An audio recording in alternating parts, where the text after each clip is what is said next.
Constable cinema ఎలా ఉందంటే main point okay అని చెప్పుకోవచ్చు. ఈ మధ్యకాలంలో వస్తున్న రొటీన్ మర్డర్ క్రైమ్ థ్రిల్లర్ కొంచెం భిన్నంగా ట్రై చేశారు. దానికి అనుగుణంగా సాగే కొన్ని సన్నివేశాలు పర్వాలేదు అనిపిస్తాయి. కొంత మేరకు వరకు మెయింటైన్ చేసిన సస్పెన్సు ఫ్యాక్టర్ బాగుంది.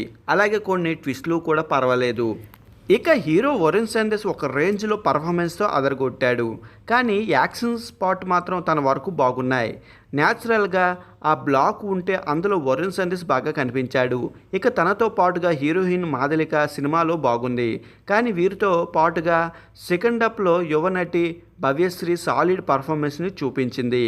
తన రోల్కి షేడ్స్ని అన్నిటినీ ఆమె చక్కగా ఎఫెక్టివ్గా చేసి తన రోల్కి ప్రాణం పోసిందనే చెప్పాలి. ఇక తన తండ్రిగా దవ్వాసి మోహన్ కూడా తన రోల్లో బాగా మెప్పించారు.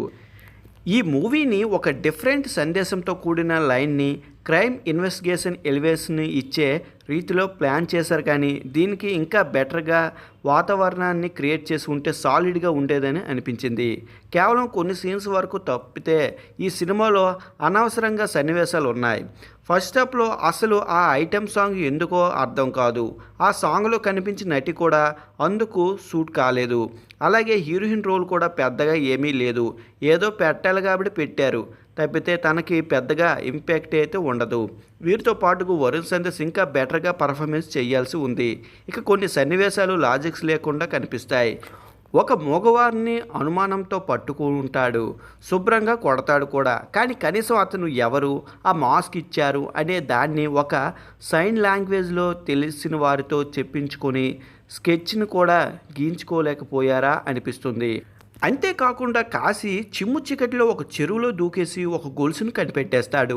ఇలా కొన్ని సన్నివేశాలు మాత్రం చాలా సిల్లీగా ఉంటే సినిమాపై ఆసక్తి పూర్తిగా తగ్గించేశాయి. వీటితో పాటుగా కథ చాలా వరకు ఊహించిన విధంగానే ఉంటుంది.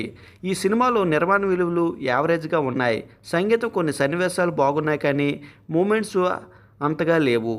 ఇక మొత్తం మీద చూసినట్టయితే కానిస్టేబుల్ మూవీ మెప్పించే అవకాశం కంటే నొప్పించే అవకాశాలు ఎక్కువగా ఉన్నాయి. ఒకసారి చూసేయండి మరి.